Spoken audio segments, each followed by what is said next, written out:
Ito ang 28 KBP Golden Dove Awards at 13th Makatao Awards Best TV Newscast. Frontline Pilipinas. Ilang oras bago ang deadline na pupulbusin ng Iran, US President Donald Trump nag-anunsyo ng tigil putukan. Presyo ng langis sa world market bumagsak. Pero presyo ng gasolina at diesel dito sa atin, hindi raw matik na bababa kaagad. Tanong ng taong bayan, kailan yan mararamdaman? Presyo ng bilihin gaya ng delata, noodles at tinapay, hindi magtataas ayon sa DTI, pero hanggang katapusan lang ng Abril. Mga magsasaka sa Benguet, lugi sa biyahe, kaya itinatapon na lang ang mga tanim na gulay. Sayang naman! News 5 Exclusive. Sa Cavite, may tinatawag na Master Salise. Notorious ng modus sa paninikwat ng cellphone sa mga tindahan sa pool sa CCTV.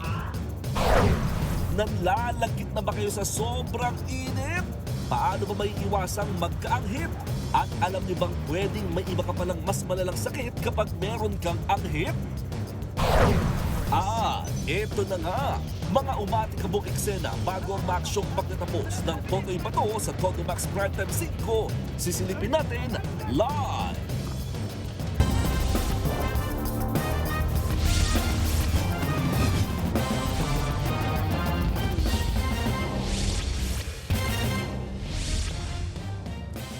Day 39 ng giyera sa Middle East, pero ngayon kalma raw muna ang Amerika, Israel at Iran. Nagkasundo kasi sila ng tigil putukan sa loob ng 2 linggo. Eto pa, bubuksan na rin daw ang Strait of Hormuz. Kaya ngayon pa lang ay bumaba na ang presyo ng langis sa world market. Ano naman kaya ang epekto niyan sa presyo ng petrolyo sa ating bansa? Narito ang Frontline Report. Sinunog ng ilang residente sa Iran ang watawat ng Amerika. Simbolo raw ng pagyuko ng US ngayong kasado na ang 2 linggong ceasefire o tigil putukan.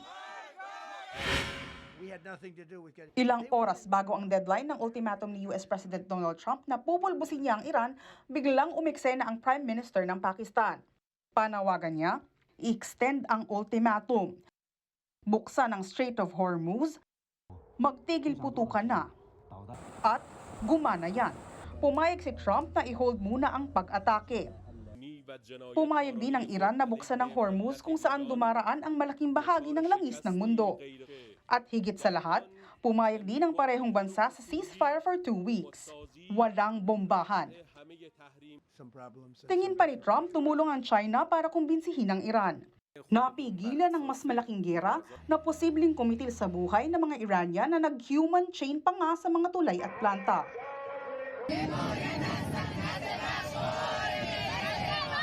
Pero hindi pa tapos ang kwento. Habang may ceasefire sa Iran, tuloy pa rin ang pambobomba sa Lebanon.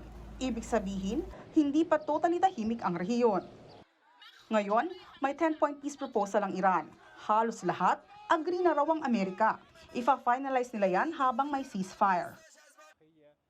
Pero teka, ang tanong ng mga Pinoy, anong connect ng tigil putukan ng Amerika, Israel at Iran sa presyo ng gasolina at diesel? Simple lang. Kapag bukas ang Strait of Hormuz, tuloy ang daloy ng langis. Kapag tuloy ang supply, hindi nagkakaubusan. Kapag hindi nagkakaubusan, hindi sumisipa ang presyo. Kaya sa loob lang ng isang araw, bagsak ang presyo ng langis sa world market. Mula $117, naging $93 per barrel ito. Halos 16% ang ibinaba. Pinaplano pa na maglabas ng 400 million barrel ng langis ang mga bansang Canada, France, Germany, Italy, Japan, the United Kingdom at Amerika sa world market para mas bumaba palalo ang presyohan. Pero huwag muna mag-celebrate dahil ang totoo, global ang presyo ng langis. Kahit bumaba sa world market, hindi ibig sabihin bukas mura na agad ang petrolyo. May delay yan, may dagdag pa na buwis at depende pa sa galaw ng dolyar. At hanggat hindi tuloy-tuloy ang kapayapaan sa Middle East, sa isang iglap, ay pwedeng sumabog ulit ang tensyon. Roller coaster ulit ang presyo ng langis at damay ang bulsa ng bawat Pilipino.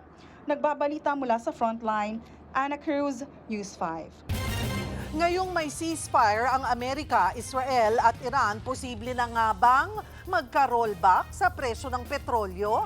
Live mula sa EDSA Mandaluyong, nasa frontline ng balitang yan, si Gerard de la Peña. Gerard, bumaba ang presyo ng langis sa world market.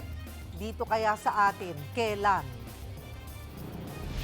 Nako Cheryl, alam mo baka medyo matagalan pa bago natin maramdaman yung pagbaba ng presyo ng langis sa world market dito sa pump prices natin. Dahil sinasabi ng mga analyst na nakausap natin, talagang matatagalan bago magkaroon ng epekto dito. Kasi may mga nasira mga infrastruktura doon sa Iran, matagal pa bago makaraan na maayos yung mga barko doon sa Strait of Hormuz, at matagal pa bago maipaayos itong mga infrastrukturang nasira. Kaya nga medyo aabutin ng hanggang 90 days o baka nga isang taon pa bago bumaba yung presyo dito sa atin. 5 linggo na mayagpag ang presyo ng langis sa mga gasolinahan dahil sa giyera ng Amerika, Israel at Iran. Umabot ito sa higit 100 piso na nag-isanhi pa ng kabi-kabilang protesta ng transport groups. Pero ang presyo ng langis sa world market biglang bumaba matapos i-anunsyo ang ceasefire ng tatlong bansa. Mula sa $110 per barrel, $91 na lang ang presyo ng krudo. Ito na ba ang hinihintay nating rollback?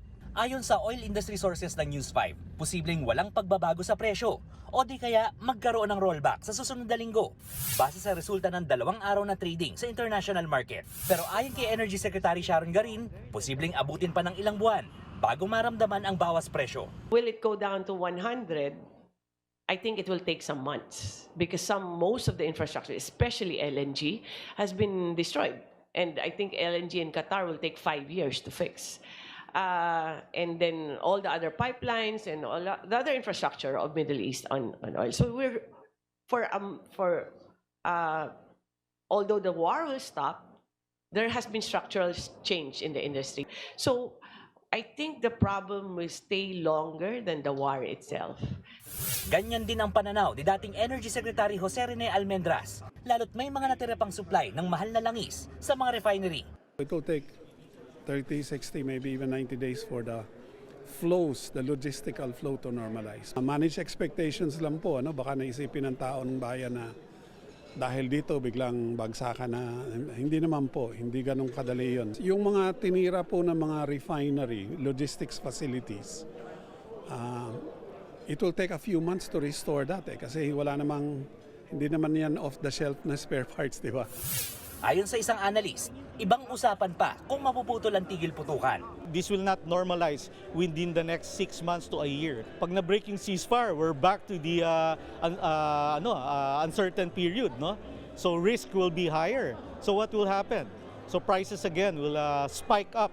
Pinaka-importante raw, dapat matuto na ang Pilipinas sa nangyaring epekto ng giyera. Dapat maraming mapagkukunan ng supply ng langis at nakalatag na ang mga pulisya para mabawasan ang pagdepende ng bansa sa mga imported na langis. We need to diversify our resources. We need to still push yung mga sustainable and structural reforms that we need, especially on power and energy, especially in agriculture. We need to be self-sufficient so that we can protect ourselves from so-called spikes in prices or inflation. Alam mo Cheryl, merong itinuro sa atin yung analyst na nakausap natin kung saan natin titingnan yung real-time na paggalaw ng presyo ng langis sa world market. So sa ngayon, real-time ito Cheryl, naglalaro sa $94 hanggang $95 per barrel. Yung presyohan ng crude oil na ginagawang basehan ng presyohan ng lahat ng langis na binebenta sa world market. So kung ano implikasyon nito sa atin dito sa pump prices natin, abangan natin ang announcement sa weekend dahil titingnan nila kung ano yung magiging average sa trading mula nung Lunes hanggang sa Biyernes ng gabi. Cheryl. Gerard, ano yung reaksyon ng transport groups na kahit bumaba nga ang presyo ng langis sa world market, matatagalan bago natin ito maramdaman? Alam mo, Cheryl, siyempre umaasa lahat, hindi lang yung mga transport groups, kundi lahat ng consumer na sana nga bumalik na sa dati itong presyo ng langis dahil napakamahal naman talaga sa ngayon. Pero alam mo, sabi ng mga transport groups, sana raw hindi naman masyadong nega vibes ang DOE dahil parang ang tono nito sa pananalita nito, parang wala na talaga itong magagawa. So dapat man daw ma-boost man lang ang moral ng transport sector patungkol dito sa mga binibitiwang salita ng DOE. Cheryl. Gerard, may mga paghahanda man lang bang ginagawa ang gobyerno para sa supply at presyo ng petrolyo para hindi masayang itong 2 linggong ceasefire? Alam mo, Cheryl, hindi pa natin nakausap ang DOE specifically. Previously ay yun nga, meron nang naging usapan ng Pilipinas at ang Iran na makakadaan ng maayos ang ating mga tripulante doon sa Strait of Hormuz. So sana dahil naunahan natin, in essence naunahan natin itong development na ito, so sana nga doon sa 2-week window ng ceasefire ng Iran at ng US ay may makarating na supply sa atin mula dyan sa Strait of Hormuz. Cheryl. Maraming salamat, Gerard de la Peña. Biglang tumirik ang isang jeep sa Alabang pero hindi dahil mainit kundi dahil naubusan ng diesel. Kwento ng pasahero at uploader ng video na si Jane, tumakbo ang tsuper papunta sa pinakamalapit na gasolinahan, bitbit ang galon. Nagbabaan na tuloy ang ilang pasahero. Makalipas ang 10 minuto, bumalik ang driver, saka kinargahan ng diesel ang jeep at muling pumasada. Nagsorry naman daw ang driver. Naubusan daw kasi siya ng diesel dahil masyadong mahal na ang petrolyo. Nag-abot naman ang uploader ng nag-abot ang uploader ng 1,000 piso sa tsuper. Nang mag-viral ang video, bumuhos din daw ang tulong sa driver. Sumuko na ang 2 sa 4 na suspect sa sip-sip diesel modo sa Barangay Fairview, Quezon City. Martes Santo nang masapul sa video ang kotse ng mga suspect na tumabi sa nakaparadang truck. Tinangay nila ang 10,000 pisong halaga ng diesel na laman ng truck. Kabilang sa sumuko si alias Ezekiel na nagsilbing driver ng grupo at si alias Benji na isa sa mga lookout. Tinutugis naman ang 2 pa nilang kasabwat, kabilang na ang lalaking nasa pool sa video na nagpapaihi na pag-alamang ibinenta ng mga suspect ang tinangay na diesel sa halagang 3,500 pesos. Sasampahan ang mga suspect ng reklamong theft. Nagbigay naman na ang mga pulis ng tulong pinansyal sa may-ari ng truck. Maraming salamat po sa QCPD, sa Fairview Police Station 5, pati sa PNP. Hindi lang po dito, pati sa mabilis nilang action. Magtatayo raw ng kaharian sa Pilipinas ang isang grupo at kapag naging hari na ang kanilang supremo o leader, abay paldong-paldo raw ang makukuha ng mga miyembro. Pero imbis na kaharian, sa kulungan ang bagsak ng scammer na supremo. Nasa frontline na balitang yan, si Brian Castillo. Bigla na lang pinasok ng mga pulis ang covered court sa Santa Rosa, Laguna. Huwag pong magkakakalot. Dahan-dahan po. Daang-daang tao ang nagkukumpulan sa recruitment event na ito. Pare-parehong umaasang kikita sila kapag naging miyembro ng grupo na kung tawagin ay Royal Kingdom of Maharlika. Tunog ang grande, pero modus pala. Ang scam nila, yayaman ka raw kapag sumama ka sa kanilang itatayong kaharian. Pero para maging member, dapat bumili ka ng membership cards na nagkakahalaga ng 150 pesos hanggang 5,000 pesos. Ang pangako pa ng Royal Kingdom of Maharlika, posible ka raw kumita ng hanggang 5 million pesos. Kung kailan, abay sa takdang panahon daw. Makukuha mo lang daw ang iyong parte sa kayamanan ng kaharian kapag naging hari na ng Pilipinas ang leader ng kanilang grupo. Pero imbes na sa trono, umupo ang tinuturing nilang mahal na supremo sa kulungan. Diyan ang bagsak niya bilang pasimuno ng scam. Naaresto rin ang 14 pang opisyal ng bogus na kingdom. Hinuli sila sa harap mismo ng mga aplikante na muntik nang maging biktima. Target umano ng mga sospek ang mga senior at katutubo.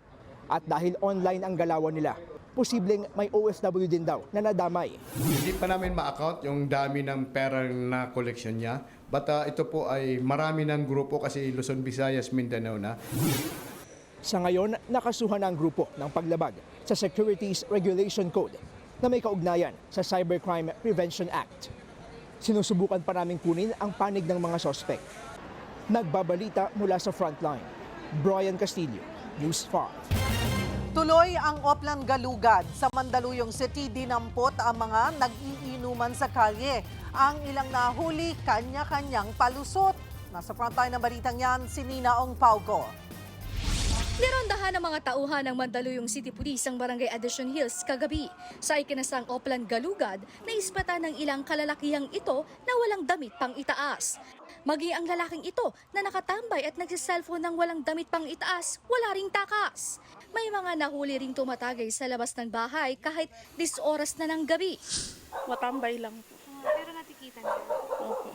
Anong masasabi mo natitikitan ka? Wala po. Na magagawa. Dito na. Pero babayaran mo lang. Bayaran ng kailangan. Oo. Anong bang ginagawa mo dito? Galing ka ng trabaho? Hindi, papasok pa lang work. Papasok ka pa ng trabaho pero iinom ka na muna? Ay, hindi po kami. Ano lang? Ay, tubig akin. Ano lang. Papasok pa lang ako ng work. Tumambay lang ako. Nasa 37 ang naisyuhan ng tiket, 14 sa mga ito ay mga menor de edad. Ayon sa mga otoridad, pinagbumulta o di kaya'y pinaparusahan ang mga lumalabag. Mahigpit po na pinapatupad dito sa Mandaluyong ang sa City Ordinance. Sa mga kababayan natin, kung meron po tayo nakikita na mga paglabag na rin sa mga City Ordinance, ay ina-encourage po namin sila na kung pwede po nila, sawayan na rin po nila yung mga kasamahan nila, kapitbahay, para maiwasan na po ng pagmumulta. Sa Quezon City, nagsagawa rin ng Oplan Galugad ang mga otoridad sa Barangay Bagong Pag-asa kagabi. Hinuli at tiniketan ang mga lumalabag sa curfew, mga walang damit pang itaas at mga naninigarilyo sa pampublikong lugar. Lahat ng mga ito ay tiniketan. 500 pesos ang multa para sa mga naggayosi sa pampublikong lugar. 1,000 pesos para sa mga walang damit pang itaas at hanggang 3,000 pesos sa mga nahuhuling nagiinuman. So ang layunin po ng ating DILG Secretary na maging maayos ang matahimik ang ating komunidad. Nandito tayo tulong-tulong para makamit natin ang katahimikan at kaayusan ng ating komunidad. Nagbabalita mula sa Frontline, Nina Ongpauco, News 5. Umarangkada na ang mga ayuda para sa mga tricycle drivers sa mga probinsya. Hindi pa rin nawala ang problema sa mga listahan. Live mula sa Angeles City, Pampanga, nasa Frontline na balitang yan si Ian Suyu. Ian, gaano karami ba ang mga tsuper na target mabigyan ng ayuda?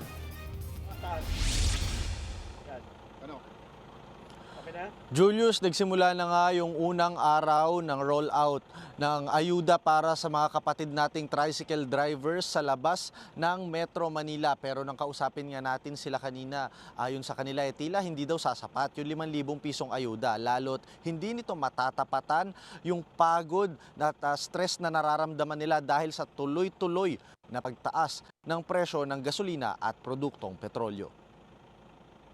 Maaga pa lang, daang-daang mga tricycle driver ang matyagang pumila para sa unang araw ng payout ng Assistance on Individuals in Crisis Situation o AICS sa Angeles, Pampanga. Kabilang dyan ang tsuper na si Rino Nunag. Tumagal din ng higit 1 oras bago niya nakuha ang 5,000 pisong ayuda. Pero kung siya raw ang tatanungin, hindi raw ito sapat. Tipin mo naman, ang hirap ng pasada. May pambili ka na ng bigas, may pambili ka na ng ulam. Bakit? Gayon sa panahon ng ito, huwag ka nang maselan. Kahit dilata lang, itlog, pwede na para makaraos lang.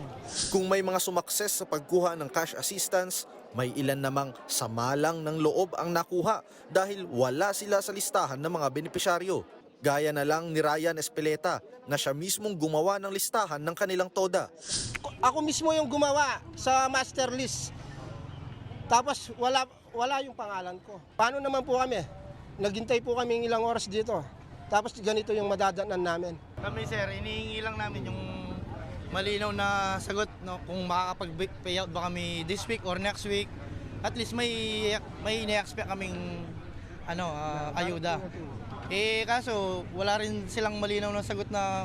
Ganyan din ang naging problema sa Panabo City sa Davao del Norte. Bahagya pang nagkatensyon dahil uminit ang ulo ng ilang tsuper. Panawagan na mo, kay mapil media, kay legal may mga dili pa may mga kolorom. Dapat priority me.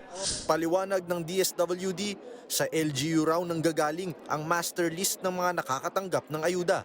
Magsasagawa raw sila ng special payout ngayong buwan para sa mga hindi nakatanggap ng ayuda sa mga probinsya. Samantala, Sa susunod na linggo naman ang payout ng mga hindi nakatanggap ng ayuda noong nakaraang buwan sa Metro Manila. Meron din kasi nasa listahan pero sa araw na yun hindi nakapunta dahil nasa hospital, umuwi ng probinsya. So next week, kasado na sa Metro Manila yung mga special payout. I-announce na namin yung mga petsa by tomorrow. Sa kabuuan, nasa 367,000 na tricycle drivers ang target na mabigyan ng ayuda sa mga probinsya nationwide. Mas marami yan kumpara sa 59,000 na tricycle drivers na nauna nang nabigyan noong nakaraang buwan.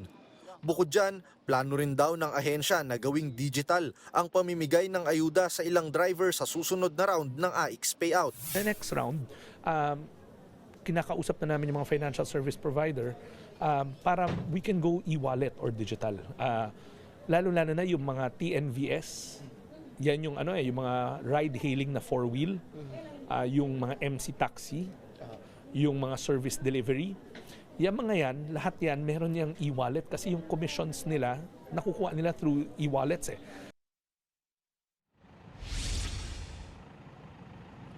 Julius, hiwalay na panayam nga natin kanina kay Pampanga Governor Lilia Pineda. Sinabi niya na naghahanda na rin daw maging ang pamahalaan nila para sa pagbibigay ng tulong partikular na sa transportation sector. At nang tanungin nga natin kung ano ba yung pinagpaplanuhan nila ngayon, yun daw ay ang posibilidad ng pagsasubsidize ng mga jeepney drivers dahil sila nga daw yung isa sa mga pinaka-apektadong sektor o mga uri ng mga drivers ngayong tuloy-tuloy yung pagtaas ng presyo ng gasolina. At sabi rin kanina ni Secretary Gatchalian na bukod sa binibigay na ayuda ng kanilang ahensya ay asahan din daw ng ibang mga drivers nationwide na nagsasagawa na rin ng kanya-kanyang pagkilos yung mga LGU para magbigay din ng kanilang mga fuel subsidy o ayuda at cash assistance para sa mga apektadong tsuper.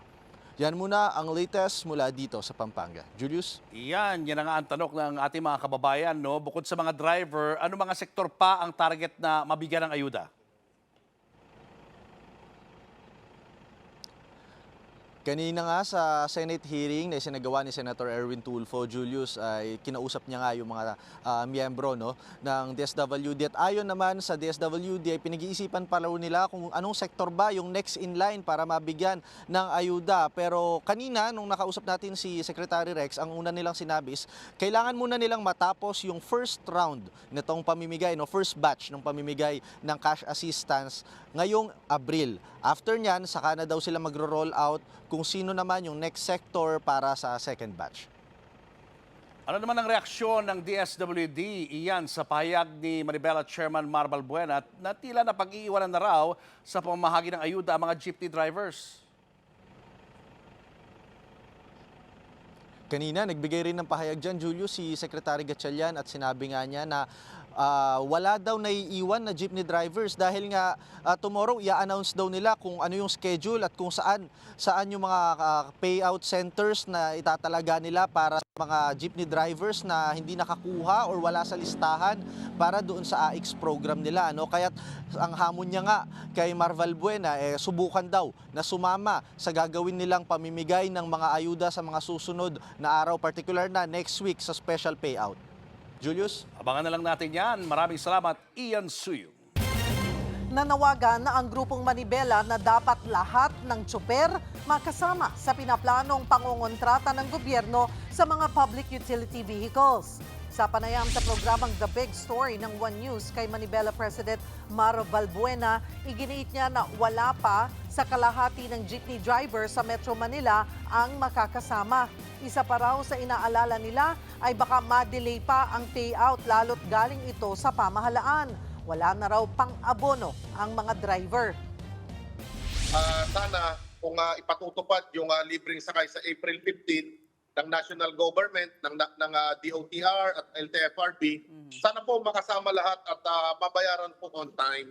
Kasi po kung hindi po kami mababayaran on time, saan naman din po kami kukuha ng ipang-aabono doon sa mga gasolinahan? Sa ngayon, wala pang guidelines ang inanunsyong service contracting. Pero ayon kay Transportation Secretary Banoy Lopez, pag-uusapan ito sa Biyernes. Samantala, naglunsad ng Bayanihan Shuttle Program ang Victory Liner.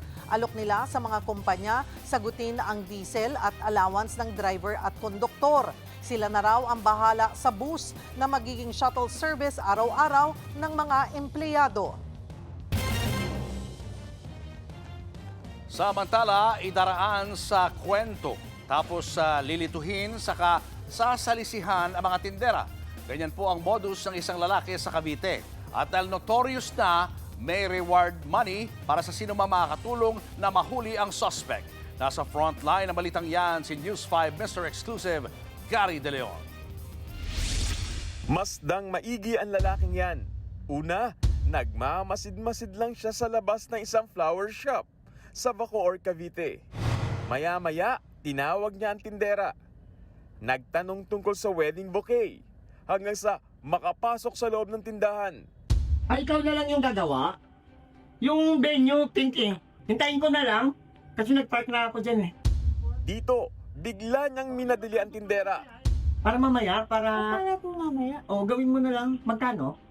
Pero nang sabihin sa kanya na i-deliver na lang, ay, ito, pwede to? Yung matambok lang siya, te, ha? Tayo na lang gagawa. Ikaw na lang gumawa. Ano na lang kita, sis na lang kita. dito na hindi natinag ang lalaki.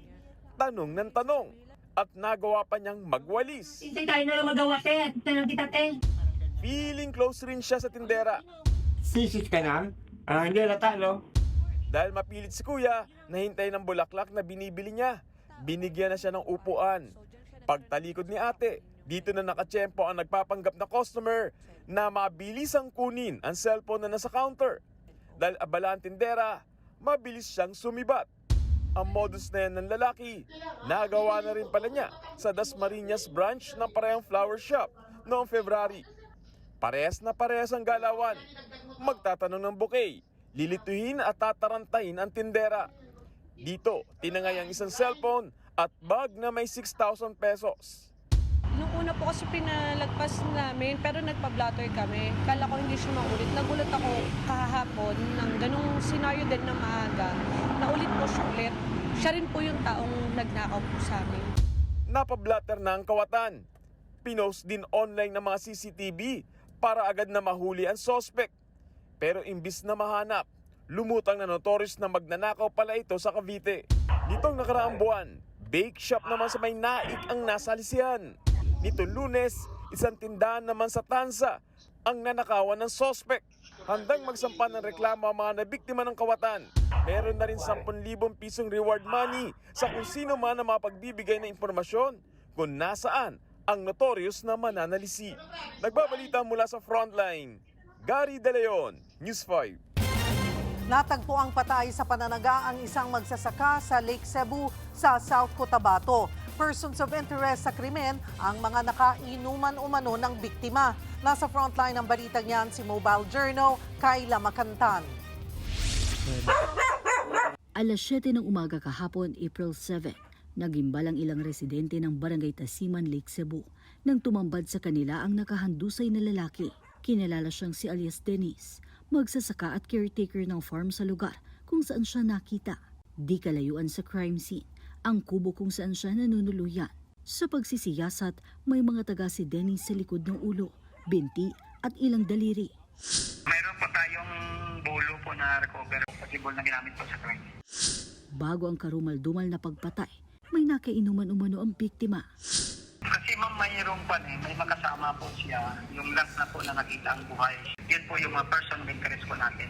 Ibig sabihin, Hepe, taga-dyan lang din po sa area ng suspect? Yes ma'am, possible ma'am, kasi medyo papasok man yung area nila, so possible na within their premises lang po. Patuloy ang pangangalap ng mga polis ng ebidensya at mga testigo para makumpirma at masakote ang salarin. Nagbabalita mula sa Frontline, Mobile Journal, Kayla Makantan. Para naman sa mga manggagawa sa Bicol Region, epektibo na ngayong araw ang 25 pesos na aumento sa sahod sa inyong mga lugar. Para sa mga nasa pribadong sektor, mula 435 pesos na araw ang sahod, magiging 455 pesos na ito. Magkakaroon pa ng ikalawang tranche ng taas sahod sa Disyembre. 25 pesos din ay itataas niyan, kaya abot na sa 480 pesos ang daily minimum wage sa mga pribadong manggagawa sa Bicol.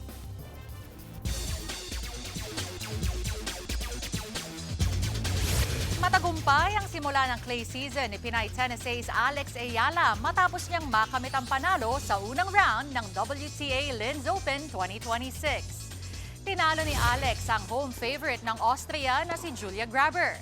Naging dikit ang panimula ng dalawa sa unang set pero natakasan nito ni Alex. Pagdating ng second set, dito na nag-take over ang ating pambato. Nagtapos ang match sa score na 6-4 at 6-3. Aabante na sa round of 16 si Ayala kung saan makakaharap niya si Latvian player Yelena Ostapenko.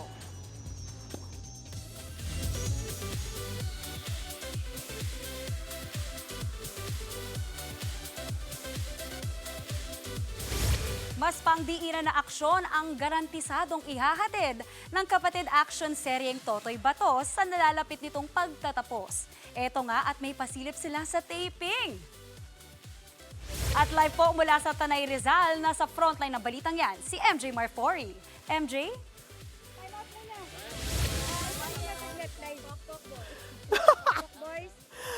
Tama ka dyan, kapatid. Ito na nga, nasa bundok tayo ngayon, ano? At nakakita tayo ng ibang mga maaaksyong eksena. Pero bago natin i-chika sa inyo yan, syempre talaga naman ang Totoy Bato. Mahigit 1 taon nagbibigay ng saya sa mga kapatid natin. Kaya without further ado, eto kasama ko ang mga stars po ng Totoy Bato ng ating action serye.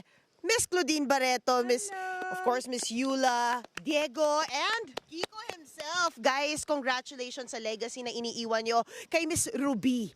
O, diba, dito muna tayo mauna. Parang pinakita nyo po yung pagiging, palaban ng mga kababaihan at any, diba, decade in their life. Kamusta na memorable action scene para sa inyo? Memorable, marami. Lagi kapag merong may hawak ng baril, memorable. At fight scenes. Yes, lahat ng fight scenes, mga takbo-takbo na baril-baril, yan. Alam mo, masyado kayong, what's with age? Love it, yes. Diba? Kapag kailangan, pag in trouble ka, pinipili pa ba yan? Kung matanda ka, kailangan mo lumaban. So, hello, age is just a number. Yeah. Hello. Age is just a number. At hindi lang yan ang sinusulong natin dito, di ba? Kumbaga strength at any stage in your life, pero yung strength ng kababaihan at magiging palaban ni Diamond. Yes. Diamond versus Ruby. Grabe Yes, yung mga fight scenes yun. Diamond versus Ruby. Pero sinasabi ko, in real life, talong-talo si Diamond kay Yula Valdez, kay Ruby. Oo, si Miss Yula, ibang klase talaga eh. Parang lalaki gumalaw eh. Oo. Pero Miss Clau, grabe rin yung yung strength at resilience ni Diamond at yung tulong niya kay Totoy actually, 'di ba? Yes. And how do you feel na talagang hanggang ngayon women empowerment para isinusulong na iyong karakter? Yes, it's always nice to play a role like this na yung maangas, matapang. I think women nowadays talaga matapang talaga. So nakakatuwa si Diamond. I love it. At syempre si Diego, si Dwayne, from the showdown ng mga MMA fights ninyo, ni Kiko, 'di ba? Meron pang mga buwis buhay sa set sa inyong dalawa. Grabe, ano pinakamamimiss mo? Miss everything.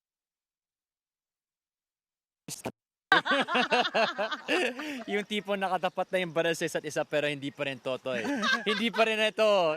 Next scene pala yun. Next scene, lagi may cliffhanger pa. Sa totoo lang, ang mamimiss ko talaga, bukod sa story and everything, it's the family that I built here. I've never shot a teleserye that went for 1 year, and this is my first. Lahat talaga, from the staff, the crew, the boys back there, mga co-actors ko, it was different.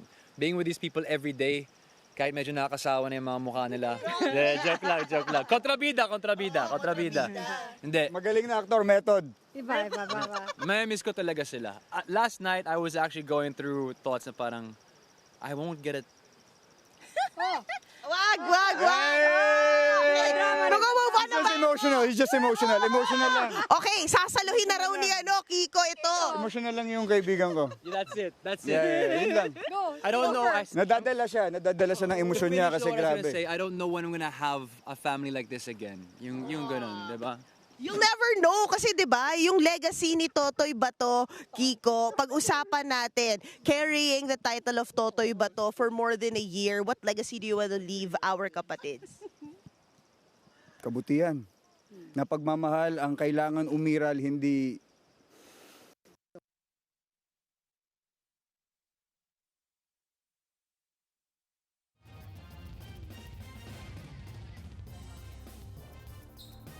Maraming salamat, MJ Marfori.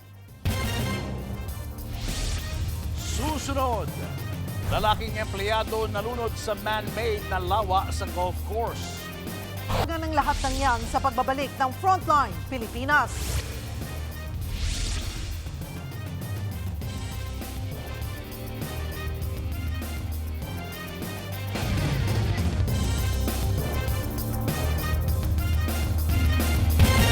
Mga kapatid, usapang impeachment tayo. Si Vice President Sara Duterte iniakyat sa Supreme Court ang mini trial daw na ginagawa ng Kamara.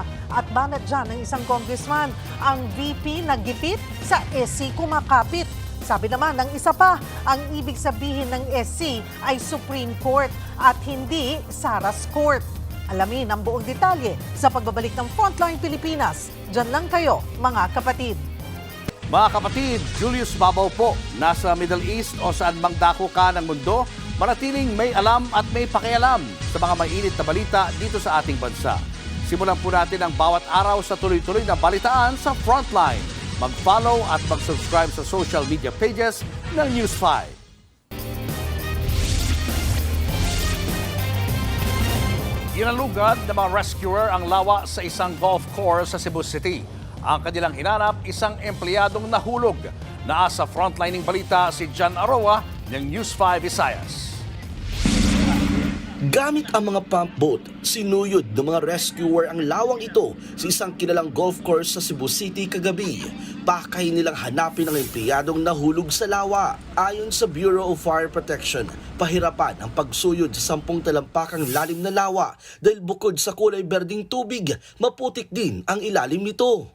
Matapos ang higit 1 oras na paghahanap, natagpuan ang wala ng buhay na katawan ng lalaki. Ang 27 anyos na irrigation officer na si Ryan Hermino. Wala namang sugat na nakita sa kanyang katawan. That certain individual ay naglilinis umano ng kanyang mga tool doon sa lake. Kalaunan ay nadulas siya.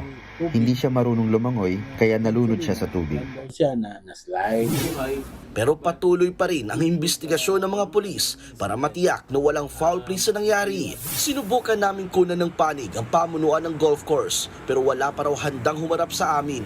Nagbabalita mula sa Frontline, John Arua, News 5, Visayas! Ang VP nagipit sa Supreme Court kumakapit. Yan ang banat ni Akbayan Party List Representative Percy Sendanya sa pagdulog ni VP Sara sa Korte Suprema para ipahinto ang kanyang impeachment proceedings. Umalma rin ang ilan pang kongresista laban sa bise. Nasa frontline ng balitang yan, si Marian Enriquez. Ang Vice President nagipit sa Supreme Court talaga kumakapit. Confirmed, wala talaga siyang balak harapin itong kaso. Ito ang reaksyon ni Akbayan Party List Representative Percy Sendanya sa inihaing petisyon ni Vice President Sara Duterte sa Korte Suprema na ihinto ang impeachment proceedings laban sa kanya. Git ng legal team ni VP Sara, inabuso ng Kamara ang kapangyarihan nito. Labag daw sa saligang batas ang pag-refer ng mga reklamo sa House Committee on Justice nang hindi dumadaan sa plenaryo. Tinututulan din ng kampo ng bise ang anilay mini trial na ginagawa ng komite.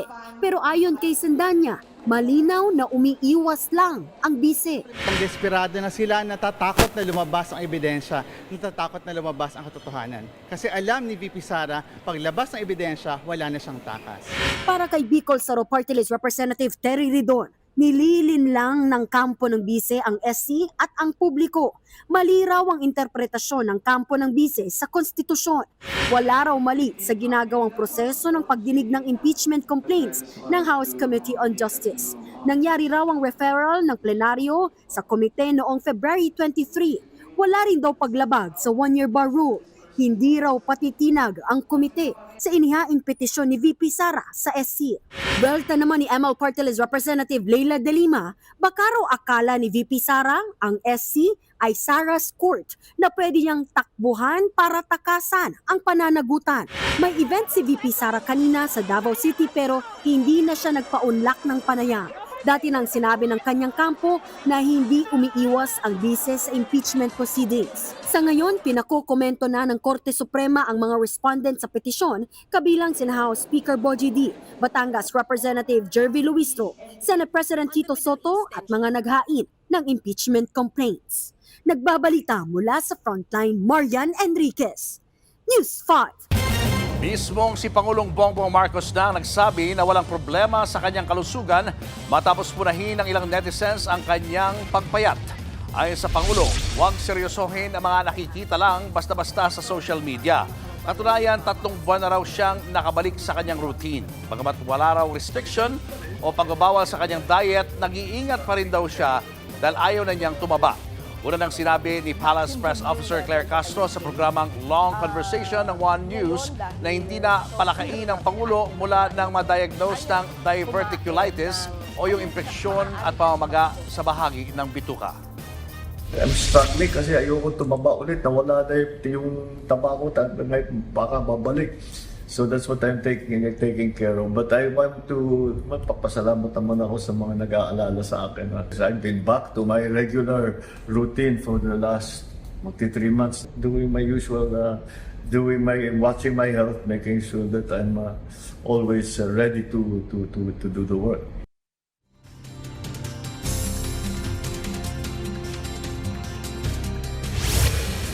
Weather update tayo mga kapatid. Sa kabila po ng matinding init ng panahon, meron tayong binabantayang bagyo sa labas ng ating Philippine Area of Responsibility. Ito pong bagyo na ito ay nasa loob ng Tropical Cyclone Information Domain ng Pag-asa, yung tinatawag nating TCID. Kapag pumapasok po sa TCID ang bagyo, ay nagbibigay na rin po ng impormasyon dyan ang Pag-asa dahil na ito ay possible din kung umabot o pumasok sa loob ng ating Philippine Area of Responsibility. Pero ang bagyong po ito ay napakalayo pa sa ating bansa at huling namata ng Pag-asa sa layong 3,000 kilometers east ng northeastern Mindanao. Ito po ay nasa tropical depression category na may taglay na lakas na hangin na nasa 55 kilometers per hour. Malapit sa kanyang gitna at kung minsan may mga pagbugsong umabot na sa 70 kilometers per hour. Ito po ay patuloy na kumikilos pa west-northwestward sa bilis na 15 kilometers per hour. Ito po ay napakalayo pa nga sa ating boundary line at posible pong pumasok sa ating area of responsibility sa susunod na linggo pa, as early as Wednesday hanggang Thursday. Kapag nasa loob na po yan ng ating PAR, yan po ay mabibigyan ng local name na Kaloy. Pero ito po ay sa ngayon, hindi po natin nakikitang maglandfall or tumama sa lupa. Bagkus yan po ay magre-recurve lamang dito po sa northeastern portion ng ating bansa. At wala po itong magiging direktang epekto pa sa ating bansa sa susunod na 5 hanggang 6 na araw. Pero dahil nga papasok sa ating PAR, babantayan po natin yan sa mga susunod na araw. Sa ngayon, ito pa rin pong ridge ng high pressure area at ang ating easterlies ang nagdudulot ng mainit at malinsangang panahon sa malaking bahagi na po yan ng ating bansa. Ang ating pinakamataas na heat index ngayong araw na ito ay pumalo po sa hanggang 44 degrees Celsius dyan po sa areas ng Eastern Samar, dyan po sa Katarman. Naglaro naman yan sa 42 degrees Celsius, dyan po sa Western Visayas, sa Iloilo, at dyan po sa area ng Mindanao, sa Cotabato, sa Maguindanao, nasa 42 degrees din po yan. At sa area nga po ng Central Luzon, napakainit din po, lalong-lalo nga sa mga kapatagan ng Central Luzon, sa Badar Aurora, Tarlac at Masbate, maging sa areas ng Camarines Sur, naglaro po sa hanggang 41 degrees Celsius yung ating heat index. Again, ito pong ganitong klaseng heat index o init na nararamdaman natin ay mapanganib na po. Madali na po tayong mapagod o magkaroon ng pagkahapo at possible din po yung dehydration at yung ating heat stroke. Kaya ugaliin po natin ang pag-inom ng tubig para makaiwas nga sa dehydration at umiwas din po tayo sa direktang init ng araw mula alas 10 hanggang alas 4 ng hapon, lalong Metro Manila, magpapatuloy din po ang mainit at malinsangang panahon, lalong-lalo na po sa tanghali. Yung ating maximum temperature ay pumapalo sa hanggang 34 to 35 degrees Celsius, pero yung ating equivalent na heat index niyan ay naglalaro naman sa 37 to 39 degrees Celsius. Napakainit din po niyan, mga kapatid. At yan muna latest sa ating lagi ng panahon. Muli ako pong yung weather frontliner, Alvin Pura. Lagi may panahon para sa inyo.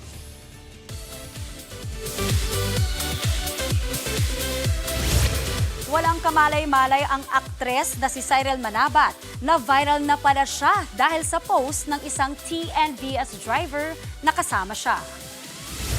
Puna ng isang netizen, sinesexualize ng driver ang aktres. Ang simpleng selfie post kasi nauwi sa double meaning na caption at bastos na mga komento. Kwento ni Cyril, nangyari ang insidente habang papunta siya sa trabaho kahapon. Nakipag-selfie raw ang driver bago siya bumaba. Agad namang naglabas ng pahayag ang ride-hailing platform at sinabing ipinatawag na nila ang sangkot na driver para imbestigahan. Hindi ko yan papalagpasan. Of course, hindi dapat nagiging entertainment yan in any forms. Again, it's never about the piece of clothing. Nakapantrabaho ako. Walang pahinga sa kabi-kabilang project si Vibe Jock Elijah Canlas. Bukod sa kanyang music, theater stint at pelikula, full-on focus din si Elijah sa kanyang mga advokasya. Nasa frontline ng balitang yan, si News 5 Entertainment Correspondent Von Villanario. 5, 4, 3, 2, 1. Pinangunahan ni Vibe Jock Elijah Canlas ang pagpapailaw ng color blue sa Smart Araneta Coliseum bilang pakikiisa sa World Autism Month. Opisyal na rin ipinakilala ang kapatid host bilang Autism Advocates Ambassador ng isang organisasyon na layong ipromote ang autism awareness. Bagay na malapit kay Elijah na minsan nang gumanap na may autism sa pelikulang Keys to the Heart. Out of all the awards, this might mean the most. To receive an award like this that's not really a competitive award, mas ano lang talaga siya for your advocacy. Bilang ambassador, kasama sa role ni Elijah ang maging spokesperson para sa autism awareness. And autism is something that I never thought I'd be an advocate for until I learned more about it. I immersed and met a ton of beautiful souls who are on the spectrum, and gusto ko lang to speak for them and really try and help to make change in this country. Kasama yan sa maraming blessings na ipinagpapasalamat ni Elijah. Pati na ang kare-release lang niyang album na South 2 at ang katatapos lang din niyang stage play na About Us But Not About Us. Pero si Elijah, dire-diretso lang sa mga proyekto. Magkasama sila ni The Good Dr. star Inigo Pascual sa pelikulang Drugs to Riches with Christian Bables. As if hindi pa sapat ang kaabalahan ni Elijah na napapanood din sa Vibe sa TV5. Nagbabalita mula sa Frontline, Von Belinario, News 5. Susunod, ang PBA stars nakipagpulitan sa mga Dabar Cubs ng Eat Bulaga. Yan at iba pa sa pagbabalik ng Frontline Pilipinas.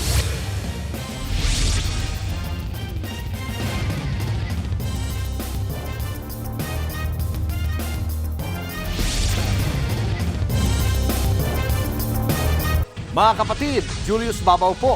Nasa Middle East o sa amang dako ka ng mundo, manatiling may alam at may pakialam sa mga mainit na balita dito sa ating bansa. Simulan po natin ang bawat araw sa tuloy-tuloy na balitaan sa Frontline. Mag-follow at mag-subscribe sa social media pages ng News 5.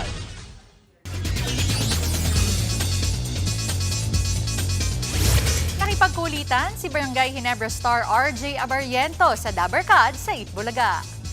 Guest si RJ sa The Age is Right segment kanina ng EB. May palibreng basketball tutorial siya kina Dabar Cubs Riza May Dizon at Atasha Mulak. At nagkwento rin siya tungkol sa kanyang basketball journey. Bukod kay RJ, bumisita rin sina Phoenix Fuel Master star Richie Rivero at PBA Commissioner Willie Marshall sa noontime show. Inimbitahan nila ang fans sa doubleheader game today kung saan namigay ang liga ng libreng tickets. Pumila nga ang maraming fans kanina sa Ninoy Aquino Stadium para sa special treat ng PBA sa kanilang 51st anniversary. Susunod, motorsiklo sumalpok sa kasalubong na truck. Ngayon tag-init, hawak mo ba ang beat o ang hit? Bibigyan namin kayo ng iwas ang hit tips. At boxing legend Manny Pacquiao nagsilbing guest of honor sa pagsisimula ng baseball game sa New York City. Tutok lang mga kapatid, magbabalik pa ang Frontline Pilipinas.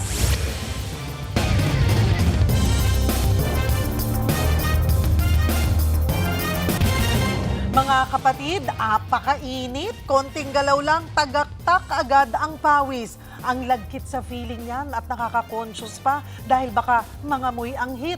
Naku po, alamin sa pagbabalik ng Frontline Pilipinas kung ano ang malalang sakit na konektado raw sa anghit at kung paanong mabibit ang anghit. Diyan lang po kayo, mga kapatid. Mga kapatid, Cheryl Cosim po. Nasa Estados Unidos, Canada o saan mang dako ka ng mundo, manatiling may alam at may pakialam sa mga mainit na balita dito sa ating bansa. Simulan natin ang bawat araw sa tuloy-tuloy na balitaan sa Frontline. Mag-follow at mag-subscribe sa social media pages ng News 5.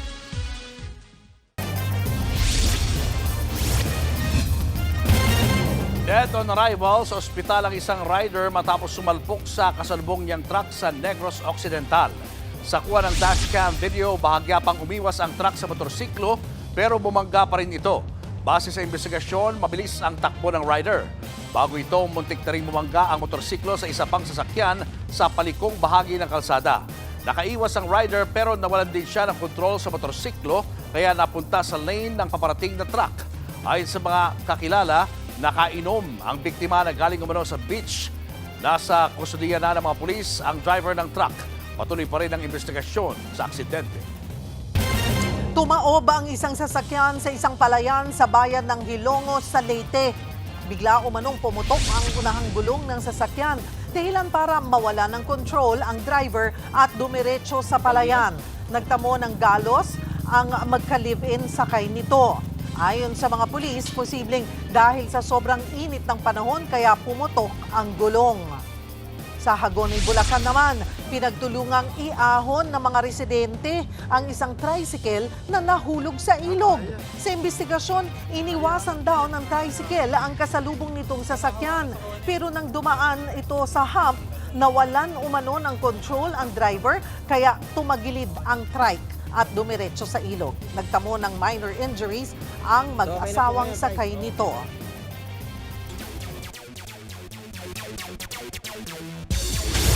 From boxing ring to baseball field, si pambansang kamao, Manny Pacquiao.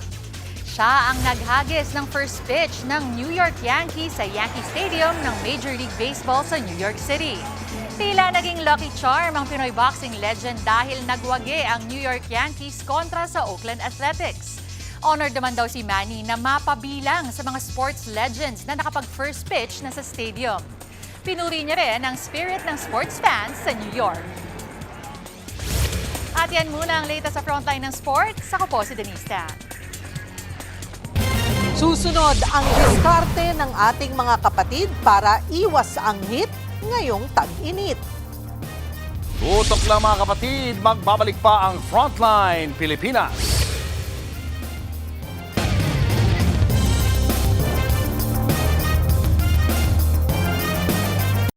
Mga kapatid, Cheryl Cosim po. Nasa Estados Unidos, Canada o saan man dako ka ng mundo, manatiling may alam at may pakialam sa mga maiinit na balita dito sa ating bansa. Simulan natin ang bawat araw sa tuloy-tuloy na balitaan sa Frontline. Mag-follow at mag-subscribe sa social media pages ng News 5.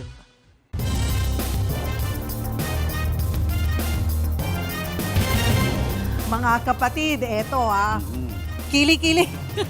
Kili-kili check muna tayo ngayon tag-init. Abay, alagaan po ang sarili para di kumapit ang anghit. Oo, pag ikaw ay nagtitiktok ng hawak mo ang bit, nako. siguraduhin mo na walang amoy. Walang anghit, diba? Kung paano mabibit ang anghit, alamin sa Frontline Report ni JC Cosico.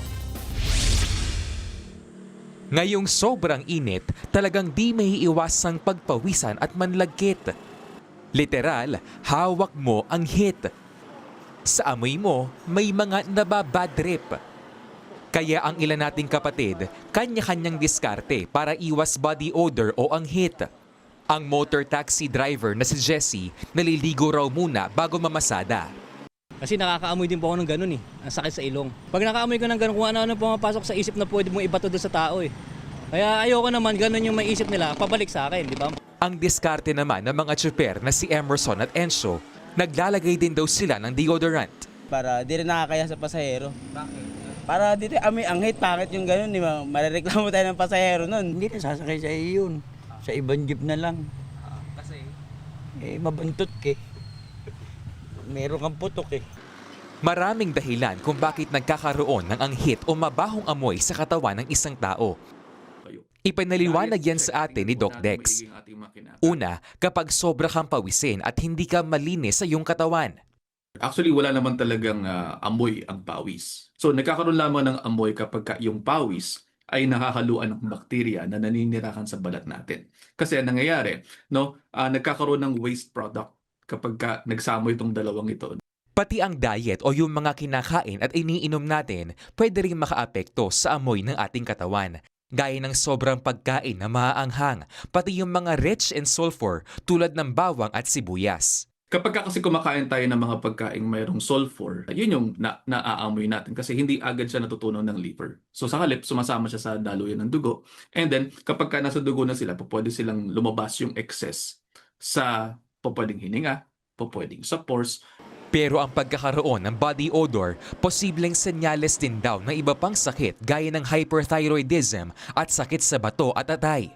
Madalas, hindi raw namamalayan ng isang tao na mayroon siyang body odor dahil nasanay na siya sa amoy ng kanyang katawan. Pero naaamoy yan ng ibang tao sa paligid mo. Kaya paano mo nga ba sasabihin sa kaibigan o kamag-anak mo na mayroon silang hindi kaaya-ayang amoy? Payo ni Doc, do it privately. Huwag naman yung nasa party kayo tapos biglang sasabihin, "Uy, may amoy ka." Huwag ganon. Kasi hindi lahat ng tao ay pare-parehong pagtanggap. Kaya ang payo ni Doc para iwas ang hit ngayong tag-init, gawing regular ang pagligo. Gumamit ng tawas o deodorant, bawasan ang pagkain na maaanghang at pag binawisan, magpalit agad ng preskong damit. Nagbabalita mula sa Frontline, JC Cosico, News 5. Susunod, mga tsuper, pinilahan ang libreng pagkain o pakain ng isang chef. Yan at iba pa sa pagbabalik ng Frontline Pilipinas.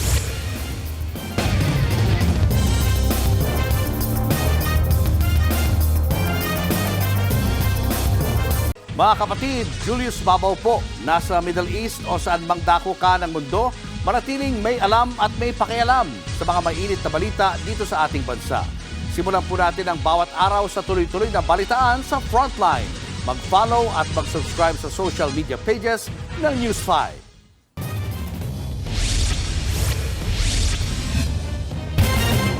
Lahat tayo apektado ng taas presyo sa petrolyo, lalo na ang mga kapatid nating tsuper na kung minsan daw namimili na kung pagkain ba muna o diesel ang uunahin. Kaya naman ang isang kainan sa Marikina namimigay ng libreng pagkain sa mga tsuper. Nasa Frontline na balitang yan si Gio Robles. Sa maliit na kusina na ito sa isang restaurant sa Marikina, naabutan namin si Chef Jason Maulit kasama ang kanyang kitchen staff. Abala sila sa pagluluto ng ilan sa kanilang best sellers na gising-gising at binagoongan. Pero hindi ito order ng kanilang regular customers. Ayon kay Chef Jason, libre itong ipamimigay sa mga namamasada na apektado ng taas presyo sa krudo. Pinilahan ng mga tsuper ng jeep, bus, tricycle, TNVS at mga delivery rider ang libreng ulam at kanin na ipinamahagi ni na Chef Jason.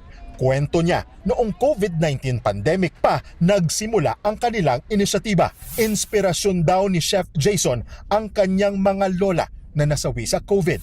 Lugmok daw sila noon pero marami ang tumulong sa kanilang pamilya na makabangon. Mula noon, panata na raw ni na Chef Jason ang pagtulong tuwing may bagyo at iba pang krisis. Tingin ko kapag dumating ka na sa punto na gasolina o pagkain yung pagpipilian mo, dapat may tumulong na. Tingin ko rin po kung hindi po siya gagawin ng mga taong nasa kapangyarihan, gagawin na lang siya ng private sector. Galing sa sariling bulsa at tulong mula sa mga kaibigan at mga pribadong individual, kumukuha ng panggasto sina Chef Jason. Sa dami raw ng tumutulong, itutuloy nila ang programa hanggat maubos ang mga donasyon. Laking pasalamat naman ng mga tsuper ang libreng pagkain. Malaking tulong po ito sa mga delivery riders na katulad namin. Maraming salamat po. Maraming natutulungan na kagaya kong tricycle driver. Sa dami ng problema ng bansa, hindi maikakaila ang bigat na pasan ng maraming Pilipino. Pero sa kabila nito, hindi nawawala ang malasakit sa kapwa. hanggat hindi lubos na naaabot ng tulong at wala pang malinaw na solusyon. Sa huli, tayo pa rin ang magbabayanihan. Nagbabalita mula sa Frontline, Gio Robles, News 5. Abangan niyo ulit kami bukas dito sa TV5 sa 1PH, RPTV, True TV at 105.9 True FM. Kami ang inyong mga kapatid sa Balitaan at Public Service. Walang iwanan sa Frontline, Pilipinas.